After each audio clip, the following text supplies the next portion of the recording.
Sa mga titos at titas dyan, kagaya ko, nako, isa po sa ating savior sa hilo at iba pa ay yung mga tinatawag na essential oil. Karamihan sa atin ay meron yan, kaya naman yan ang naisipang gawing business ni Geraldine Garces. Paano nga ba ang takbo ng ganitong negosyo? Alamin natin yan kasama si Dian Medina Ilustre dito lamang sa Negosyo Tayo.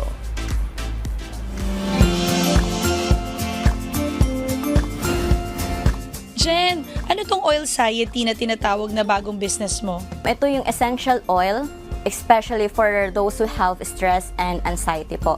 Kasi ako ay 26 years old and at the same time ako po ay isang nanay ng 2 anak ko and entrepreneur and also estudyante rin po ako. Second year college po, business accountancy po yung course ko.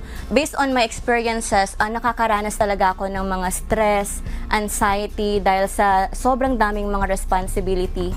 Dahil doon ko na laman yung essential oil na bakit hindi ko gamitin tong essential oil para i-market online since marami pong tao yung nakakaranas ng stress and anxiety po. I see that you're a multitasker talaga. You multitask things, you're a busy mom, working mom, you handle a lot of businesses. How do you manage your time?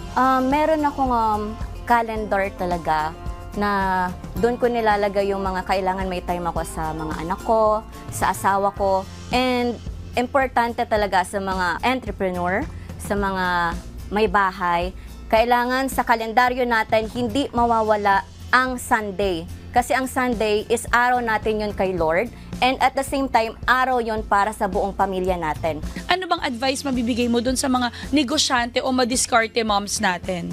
Alright, sa lahat ng mga madiskarte moms natin, alam nyo, continuous growing dapat tayo. So araw-araw guys, dapat mag-isip tayo ng mga paraan paano ba natin masusustain yung buhay na para sa mga anak natin. Kasi, alam mo ma'am, ako talaga actually, nag-start ako from scratch talaga. So parang sobrang hirap kapag walang-wala ka.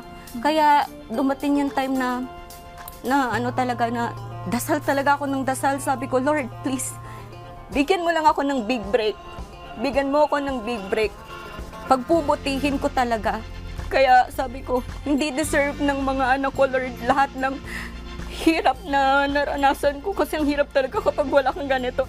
Kaya nga, alam mo, Miss Dian, talagang bata pa lang yung mga anak ko.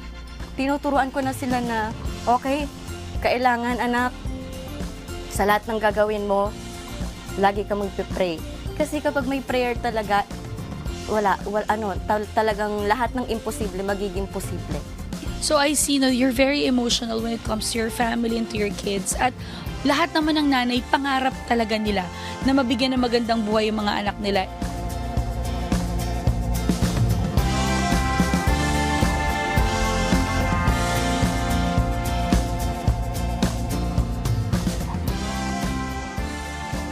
Walang overnight success. Lahat ng tagumpay ay pinaghihirapan at pinaglalaanan ng maraming oras. Yan po ang pinakita sa atin ng business owner na si Jen Garces. See you next episode mga kanegosyo dahil another business story na naman ang ibabahagi namin sa inyo. Kaya naman tara, negosyo tayo!